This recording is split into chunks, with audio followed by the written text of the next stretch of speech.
Greetings, everyone. Thank you for tuning in to another episode of Under the Radar, Exposing Extremism. I'm Alex Clayton. I'm Brad Galloway. And today we're here to talk about, this is a little bit of a special episode on current events, current topics. Today we're talking about the recent Mar-a-Lago search that took place on Trump's residence down in Florida.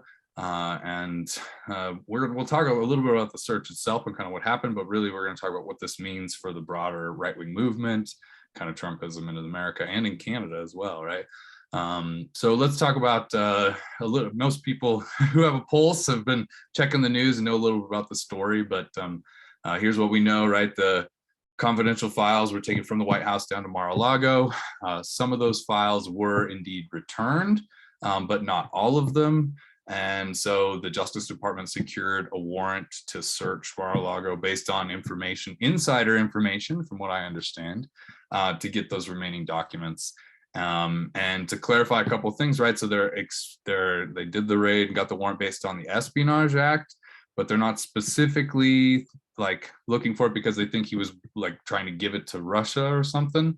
The Espionage Act covers a lot of different things, including the taking of state secrets or things like that. So somebody who leaves a job at the NSA and takes a flash drive with classified information, even if that's by accident, right, or something like, you still would be charged under the Espionage Act because it's the act of taking information, classified information, that's considered the espionage, at least under this definition. Espionage itself is when you actually give it to somebody, but this information is protected under the Espionage Act. So that was the rationale. There's no like proof or indication that it was going to go straight to Russia, although I do think that one of the files is on French President Emmanuel Macron, right? So there are some questions about what was that information going to be used for. There were also potentially nuclear related documents. I don't know too much about the scope and scale of that. That's probably on purpose. But we do know that at least there were some very high level kind of classified documents, as well as some that could be considered maybe used for blackmail or something like that. So again, the question is, why didn't Trump return these documents? Why did the Justice Department wait so long? Why did they do this in the first place? And they released the warrant, but they haven't released the affidavit, at least yet, which would explain kind of more about their rationale for getting the warrant. And so Trump wants that released. And so maybe we'll know a little bit more about who the informant was, because they knew exactly where to look, right? Things like that. So maybe we'll have more information in the coming weeks. But regardless of what we have, people out there are reacting to this. So let's get into that part of it, Brad. What are your thoughts on what this means and kind of what happened this week? Well, as we know, you can start out with we have an understanding of the polarization that's already been happening since 2016 or 2015, even into Trump coming into office, and now after the after effects of him leaving and the Trump, I don't even want to call it a movement, but in the sense of it is definitely a social movement of Make America Great Again, all of these types of people that have been staging protests, staging, folks, conspiracy theorists around the globe, even that are taking these different stances on these things. And something of this magnitude, when a person of Trump's status, former president, gets raided, there's clear polarization in that sense of like, even your average person going, well, should this be happen? Like that's a lot of the things I've been following on social media from your average person who's like, I just don't know. Is this an overstep of an authoritarian government, which then leads to other types of theories, conspiracy theories? And then you get into the real hardcore people who are like followers of Trump, who are like, this was all planned from the get-go. There's all these different sort of things that are coming up along that, and that were these really found? Of course, there's that notion, all the questioning that's going on. But yeah, it's really created an imbalance again, an additional imbalance of like division of people. Sort of, it's adding to the realities that we're seeing actual like threats against security services, police agencies, FBI, things like that are happening in real time right in front of us because of what's happened. So Yeah, we have to keep in mind what this has done, and the belief in our systems, from anything from law enforcement to government, things like that. So Yeah, and if people aren't aware, right, there was one individual who tried to storm an FBI field office in Ohio and was killed doing that, and then another one who I think it was in DC went down to the Capitol and made some threats and then shot himself, and so and did not harm anybody else, I don't think, but like both are related, I think, in the sense that neither one would have happened per se without this event. And what you were talking about, I think, brings up a really good kind of broader point, which I've been thinking about, which is, there are multiple narratives going on with this, right? And there's the narrative that the government, the Justice Department, the Biden administration are trying to kind of this is what we want it to be, and then there's kind of the like Trump's official narrative and the kind of Republican party's official narrative, and then there's the voters, the people's, his supporters narrative. And what I have learned slowly but surely is that Trump doesn't always have to come out the gate with the craziest, wildest stuff.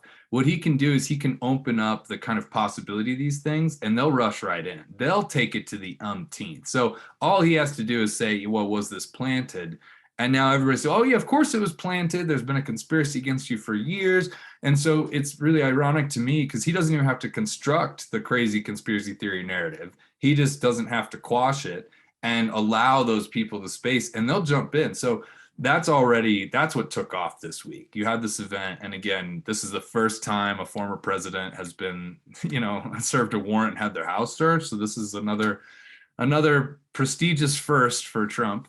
So this is a big deal. Historically speaking, it doesn't happen very often. And even if, the documents themselves are very serious, even if this isn't per se like a criminal probe, he's going to go to jail and they're going to indict him, because that's still in question. That we don't even know if they're actually going to press any charges. My understanding is the Justice Department, more than anything, wanted the documents back. We want the classified documents to be secure again. And so I don't even know if they're going to follow up with a warrant, but it opens up all of that, and people can now they've had their narrative, and now this fits it, and they can say, see, now you're coming for us. And that's what they like to do, right? They create this narrative beforehand and then cherry pick information to make it fit. And then eventually the government makes a mistake or does something, fits that narrative perfectly, and everything blows up from there. So I guess that's a question maybe we should talk about too. Was it a mistake, right, to make this a big deal? Like, because I've seen both perspectives. People are like, this is going to doom Trump's presidential hopes in 2024, and like Trump's dying, his star's going to die because people are going to want to move away. And I've seen the other side. This is like basically Merrick Garland and Joe Biden just reinvigorated Trump and his base, So I guess there's two things here, right? One is, should they have done what they done and the way that they did it? And two is this going to help him or hurt him? And especially in terms of this broader kind of right-wing movement that's kind of, harboring a lot of extremists, right? That's why we care about it. This isn't just the Trump show. We care about this because this person promotes and allows extremism to breathe, right? They're basically the opposite of what we do. We're trying to expose extremism. They're trying to keep it under the radar, say it's perfectly normal, good people on both sides. So that's why we care about this. So let's talk about that, as like, what's this going to do to this extremism, and should they have done this, and did they do it the right way? yeah, I think that's the fitting narrative for a lot of the extremist folks on the right are sitting there going, well, I mean, like I said, this gives hope to division, polarization, creating those silos that are needed, in-group, out-group stuff, creating new in-group and out-group problems, where there's, particularly amongst the far right, there's a big support either for law enforcement. Right. There's a group that, lots of the different extremist groups that are like, we're supporters of American law enforcement. And then there's the other people on the far right who are like, no, we hate law enforcement. We hate the government. We hate everything. We hate establishment. We want to watch it all burn.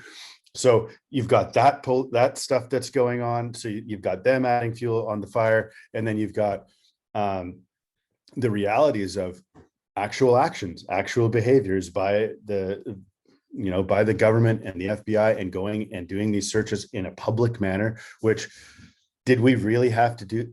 I don't know. That is a question I've really pondered. I've sat there going, was that really necessary to make this a, could it have been done by the security? Could we have obtained those documents back somehow without doing this charade per se, that kind of fits into this right-wing conspiracy theory where it's like Biden and the Zionist occupied government and all of this stuff is doing this purposely to take out Trump, who's like their messiah, that's come along to save the whole world.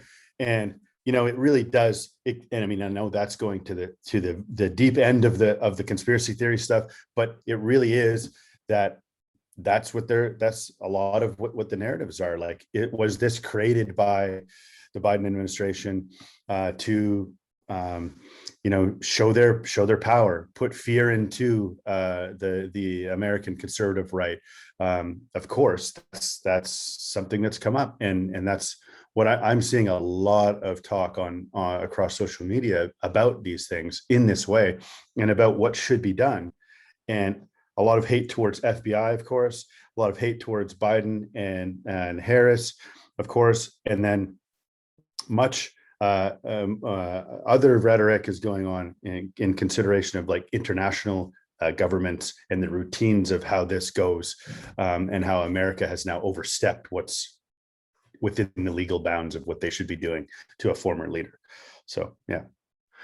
Yeah, and it reminds me, it's reminiscent in some ways of the kind of Ruby Ridge, Waco, Oklahoma City bombing escalation that we saw in the 90s, right? Which is the same kind of thing. It's this narrative that gets created, and then the government makes some mistakes. Like, what they were doing isn't necessarily wrong. Like, if you Ruby Ridge, right? They're trying to like get a better handle on what's going on at the Aryan Nation compound. Should they have gone after Randy Weaver for a gun charge? Yeah, probably not. But what they're trying to do, which is keep an eye on these things and keep tabs on these things. Or in Waco, where they got this intel that there were children in danger and these, stockpiling of weapons for an apocalyptic cult. Like, yeah, that's probably something you should pay attention to. But how they went about it, right? They really weren't aware, or maybe they were, but they didn't care about what that narrative was and how much they were really playing right into it, right? And this, in some ways, feels like that too. Like, they're not quite aware of the level. Maybe they are, but they don't care of what's going to go on. And again, chances are that he had given most of the documents back. If they had pursued this further, they probably could have done it in not such a public way, right? And so, again, why did they want to do that? Did they want to score a political win? Because if you're on the left, you've been wanting to see. There's a lot of people that have been wanting to see Trump get his comeuppance, quote unquote, for a while. So this is the first time we've seen any kind of serious ramifications for him. So it is a political win in some ways for the left, right? So is it because of that? The other thing that's really interesting that I've seen come up is, why did Trump hold on to these documents, right? And like, the first answer is to use them to his own advantage, right? One, to potentially blackmail, these other things, actual espionage. Two, like, to sell them later is something that I heard, a theory that came around, is like mementos. The third one, and this is probably, this is maybe giving him too much credit, is to literally purposely force the DOJ's hand and to force them into a situation where they are playing that narrative, right? And he kind of knows that what they're going to do. And if he holds out long enough, he's going to force their hand. They came after him, and now he's played right into that narrative. And I think one of the reasons that we're having this conversation right now is because the narrative has changed. Like, the Mar-a-Lago search has changed things significantly. It's escalated the situation significantly. There has never been a greater threat to federal law enforcement since Waco, basically.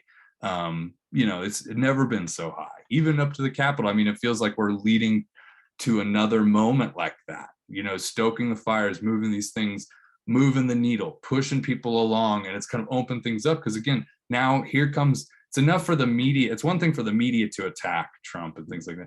Here's the Justice Department has now served a warrant on the former president's house. If you're a supporter of Trump, shit just got real, right? In the sense that, like, oh, now your guy is under threat. So that's my point here, is that this isn't just some quirk of history. This is part of this like bigger narrative. And we were talking before we started the video that if you like history, you're well aware of things like Harper's Ferry and these things that preceded the Civil War, things that precede these large events that hundreds of years later you look back on and say, and see, this happened, and then this happened, and then this happened. And in a lot of ways, this feels like one of those events, right? Where it's leading to something bigger. And then it's not just a throwaway thing in the news cycle, but that the conflict is literally escalated, and that the right sees that and they're going to react accordingly, right? And it'd be different if like Liz Cheney won her primary, or like there seemed to be some Republicans that were still willing to hold out against this, but that's not the case. The Republican Party is almost completely a cult of personality at this point. So it's very concerning, because you have this extremist ideology, or at least this will allow this ideology to exist as long as it benefits us. And now it's finding a pretty solid permanent home and support amongst one of the two mainstream US, political parties, right? So, and that again is forcing a lot of people to think and view the conflict in a certain way, because it's us versus them. You're either with us or you're against us. And now it's not you're either with the Republicans or not. It's now you're with Trump or not. The identification there's not with the GOP itself. The identification, you're either on Trump's side, which makes you a real Republican, or you're not. And that's, you're either fake Republican or a liberal. And either way, the rhetoric around that is those people don't deserve the same as the people that are the real Republicans, right? And that's the issue. So. And that's like extremism. So in a lot of ways, it's saying if you don't believe in this, you're that. So, and that's where that line is drawn right there. Therefore, less worthy. It's not just, oh, okay, Yeah. well, you believe something different and we can agree to disagree. No, extremism is you believe differently, and I therefore need to remove you or take some Yes. sort of hostile, violent action against you, because with you in the way, I can't be the full me. My group won't ever get what it really needs while you're standing in my way. So now you have a mainstream political party that's basically their ethos, right? Their entire like raison d'etre, like the whole reason they exist is to own the other liberals and take hostile action against the people that are standing in their way of the true America, right? Well, you see that, that you see that outwardly with the internal, GOP members that are talking on in support of Trump, and how they just present I think the common themes are the 2A stuff, the pro-Trump stuff, and American Christian conservatism, right? Which is like, it's like, the chime bells coming from them every time something happens. And this time it happened too. As soon as this happened, oh, they're right there. They're saying, no, this is all this is an attack against the Republican Party. This is attack against the real Republicans. This is attack against American conservatism and Christianity. Like all of those people just come out every time. It doesn't matter. And that's what this is giving a political stage to, is that. And I think in some cases, things like this might have been better served done in a little bit of a quieter manner, maybe a little bit more covert than overtly right in our faces. But again, on the other side, that's the point too, is making a point about stepping in and taking action against some of these perpetrators. And in this case, if these things are true, if these allegations are true, that these documents are what they were, and that this will all come out over time here about exactly what was going on, I don't necessarily disagree with going and doing this. If a former president is keeping nuclear I mean, I don't know. I mean, somebody has to do something about that. That's not okay. And I think in the sense of that, affecting searches and making sure that those things are obtained and put back in the right place is absolutely a necessary reality. So yeah, it's just interesting. Like I was saying, there's this whole theory that Trump withheld these documents to kind of force their hand, right? And if that's the case, like it's just another example of like Trump being having like a one-upping, one step ahead, right? Like, he's been willing to say, okay, here are the rules and laws and norms, and I'll shred those up. You're going to have to come after me to prove to me that I have to follow those. And so he's always one step ahead, because for a long time people just do it because that's what you're supposed to do. But what if you get somebody who doesn't do it? And he'll push that limit. And he has a track record going way back before president of not being held accountable for a lot of those things. He spent a lot of his life getting off of that. So if that's the case, right, like, yeah, you kind of have to, because what do you do? Like, even if we're talking about could it be handled more covertly, like, what if the DOJ is like, yeah, can you do that? And he's like, no, I don't have those. That could go on for years. So at a certain point, maybe they had to do what they had to do. And I don't know, if you're going to do it, honestly, I got to give the DOJ some respect for this, because if you're going to do what you're going to do, I think they've done it about as well as you could, right? Like, in the way that they chose to do it, I don't know if you could do it any better. They released the warrant. I would probably consider releasing the affidavit at this point and just like, here you go, here's all, just get it all out there. I mean, one of the only remedies we have for disinformation is real information. For better or for worse, we have to use the actual information and get it out there. And I think about, like, one of the successes of the Ukraine war was exposing Russia's treachery and their propaganda, getting one step ahead of them. So maybe having that kind of mentality here would be like, well, we know you're going to message it this way, and we know you're going to narrative it this way, so we're going to get in front of it. Maybe they should have released the warrant the same fucking day or whatever. My point is, it doesn't seem like they're always thinking about the whole picture. They're like, we got to do this. And that's all well and good, but what's that going to do a week from now or 2 weeks from now? And how's that going to spur people to further action?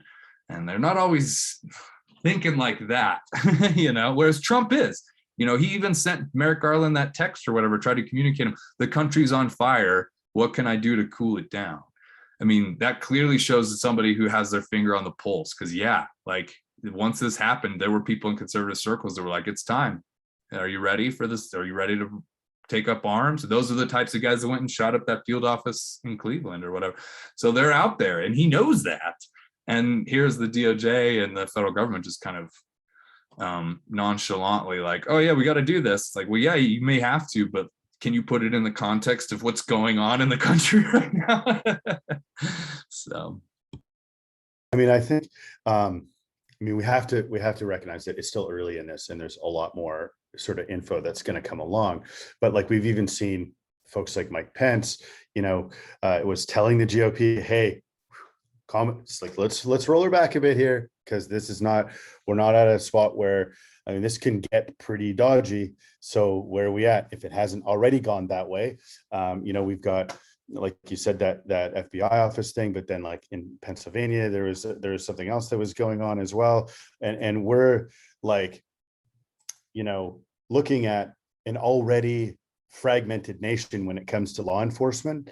So how do these narratives work into these extremist circles, whether it be left, right, whether it be the whole, like, accelerationist idea within this is all almost a strange love affair in a lot of ways for all of this happening.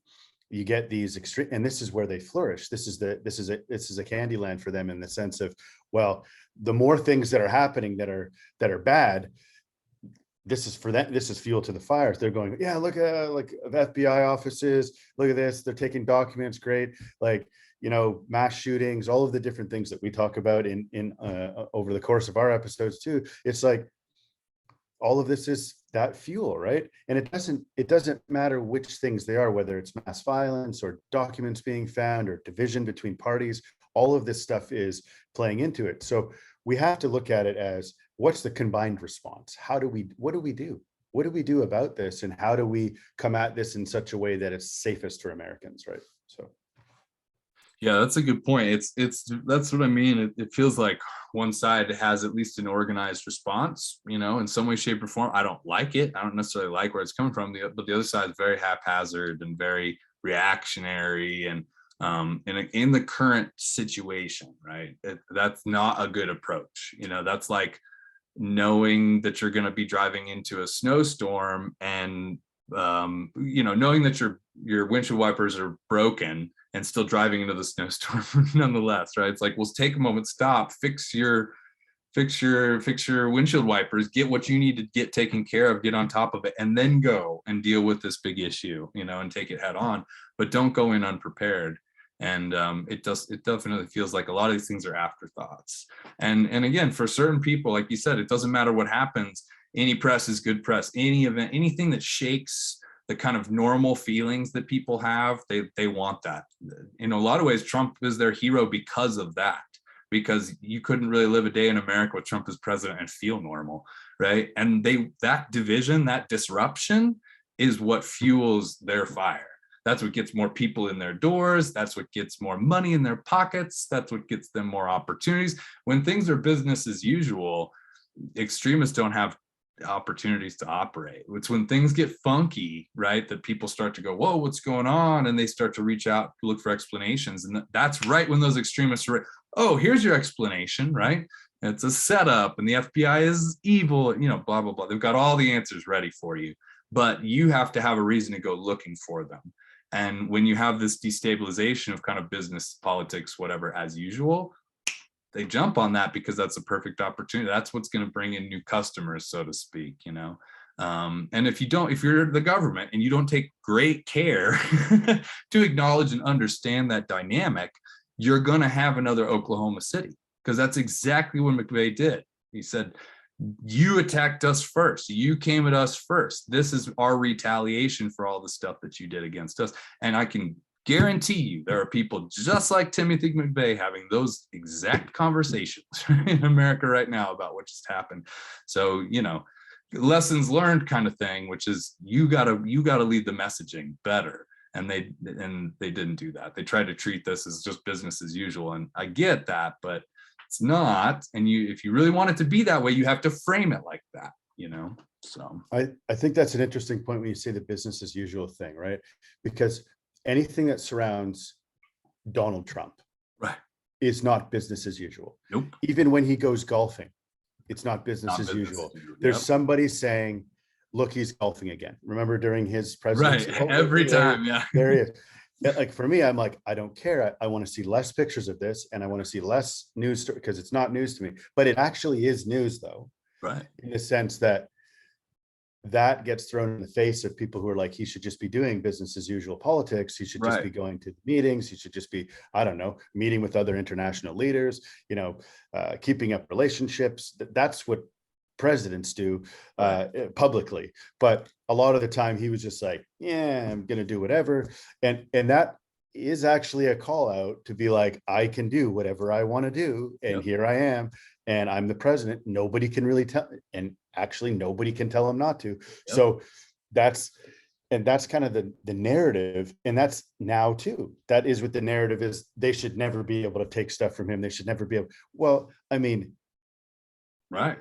Yeah, they should be able to, like, but that's because he's created this thing of like, I'm a victim of the left. I'm a victim of all this stuff. I'm a victim, this whole like crisis actor stuff that he's and that whole administration was very good at. And all of the public analysts that he had working with him were pushing the same narratives out to the public. So they're saying, oh, look at this poor guy's just been like, you know, bombarded by the left with all this stuff, and he just can't even golf in peace and whatever, all this kind of thing. Right. But that also plays into the narrative again, right? You know, and it continues, and it's this merry-go-round, the worst merry-go-round ever, because now look at all the violence, look at all the different things that are going on, look at the different, I mean, the things that emerged, wonderful things like QAnon. When I say wonderful, it's you know, very deep conspiratorial movements have been created because of all of this. And that's where this polarization and extremism flourishes. And we have to be, that needs to be known to these politicians who are out there doing this. Like I see them putting these like counteract videos or whatever, talking about these things, but you're feeding into it. Right. So you can't do that. You got to take a different approach. Right. And I think back to the documents, that's what it needed to be, a different approach about how those were regained and put back where they're meant to be. Now, if, of course, and I said this to a colleague the other day, I said, look, a sitting president or a former president, they're not exempt from criminal law prosecution in America. So if he's done a criminal act, yes, Right. go investigate him as you would investigate another guy over there, right? I don't know. Maybe I'm wrong there. Maybe he is exempt, but I don't think it. I don't No, think no, that's I think you're right. And I think no. according to the Constitution, he's not, right? But one of the Yeah. really important factors here to keep in mind is that discretion is a huge part of how we do things, right? So, and I think that's the key point here. I don't know if I personally would support an actual indictment against Trump for this, because I think it would make it worse, right? So this is one of those, you kind of have to pick your battles situation, right? And like at the end of the day, like this is not even close to the worst thing he's done. So why go after him for this and not anything else?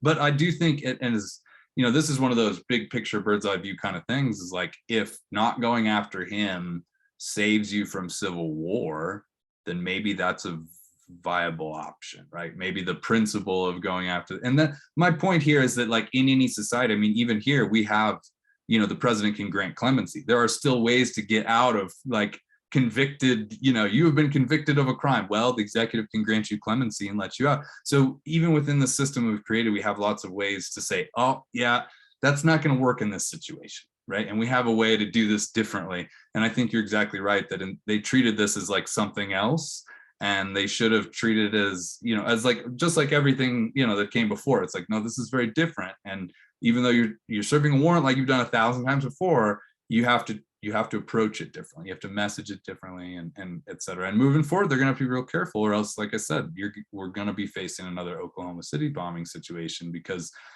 that narrative is going to take off on its own. And unlike the 90s, when the Republican Party was at least tamping that down to some extent, like they're not as concerned with tamping that down and squashing that out as they were many, many years ago. So yeah, it's something to keep an eye on, and see this as a kind of a, like I said, a touch point along the way, and be open to like, well, what's going to happen next? Because there's going to be something else, right? So. Well, yeah. And I think, building on that though, is like, how do we prepare and be better, and what things can be done silently and what things can be done. Yeah. Okay. If there is, like, I totally agree. This is probably like much lower on the list of things that he has done that are, morally injustices, but also, if you think about criminally or whatever, if there's indictments that come along, I'm sure there's more to be known. I'm not, in any place to talk about investigations or whatever, but I'm here to say that I think this is something, this is something to think about when it comes of what he was willing to do. If he's willing to take these types of documents, what else happened? And that is something I'm more interested in knowing about. I think, if he's indicted for this, man, why stoke the flames right now? There's going to be other stuff that's going to be worse. I think worst case scenario here is he gets indicted and convicted, and then basically before he goes to prison says, okay, now's the time. I don't want to go to prison. Because when his back's up against the wall and he has nowhere else to kind of wiggle and escape and walk through, his last shot, I mean, look at what happened on January 6th. It was basically to empower some people and say, come on down and do your thing.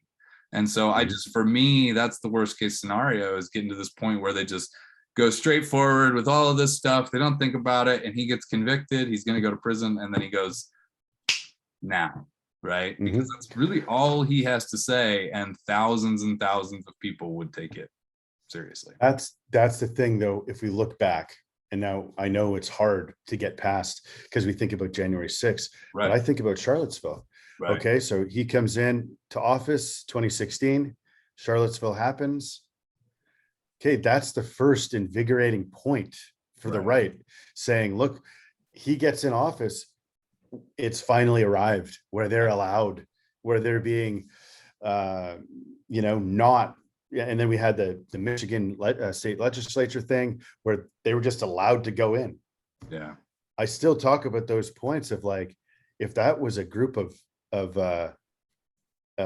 people of color that decided to bring their guns into the state legislature, I think we would have had a mass murder crisis there Right. of how we would have dealt with things. Mass arrest situation, everybody in the back of paddy wagons. At minimum, that one. at minimum, yes, the police response would have been much different, and it would have been holistically like other things. But because of his arrival into presidency in 2016, the right have this feeling of like, we can do, and we will do, and we will continue to do, even after he's gone now, because they think, oh, he's set the page here, so we can take it and we're going to write the narrative. We're not going to allow the left to come along and destroy our narrative, as we still see them going around Trump 2024, like the likeliness of that. For me, I'm an optimist. I'm saying that's not good for America if he was to get back into power. It just would not be a good situation. But here we are. It's still the grass is still here for them to like you're saying, that they feel like they can go do this. And when this type of stuff happens, oh look, they're still holding us down. They're holding us back. It's everybody against us versus them. Everybody against Republicans. Everybody against Christian America. Whatever the narrative they want to have, it plays right into the extreme, like that extremism thing, right? So. And it just reinforces those beliefs, and that's what we need to break down. Like, when we know from these kind of de-radicalization, preventing, countering, whatever, we know that you have to get people past that point, right, where they believe that the world is out to get them, right, and that there's no good in the world unless these people are out, right? Like, we have to get back to that kind of, we've said this many times, but like, we have to get back to that, like, treating human beings like human beings on all sides. And if you do that, it's really hard to start utilizing this rhetoric, because its logical extension is like, well, we have to hurt people. And I think, again, if you use humanizing rhetoric as opposed to dehumanizing rhetoric, that it really goes a long way. And there are plenty of leaders that are not named Donald Trump and not in the Republican Party who could do this work. Right, use this humanizing language, and we're not seeing it. We're just not. Everybody's kind of playing their polarization cards right now, for whatever reason, and it's like, that may be what works well for people's political fortunes. Like, that may be what gets you reelected, but for the social and like community health of the nation, it is not a good thing, right? And so we definitely need some people to like put their big boy shorts on and start acting like adults and cool the situation down and use humanizing rhetoric. And because that stuff, again, people listen to that, it'll go a long way. But that's even harder right now when everybody else around you is polarized. It's even harder, but that's probably when it's most needed, right? Is that kind of those kind of situations. So anyway, well, any final thoughts, Brad, before we end this one? Yeah, I think this is a really interesting discussion. I think we should maybe loop back around and when the time comes along that we know more about the outcomes, and then we can maybe discuss the outcomes. Yep, that makes a lot of sense, and that's a good reason for people to keep on coming back and checking out these episodes as we get them on there. So thanks again, everybody, for watching, and we'll see you in the next video.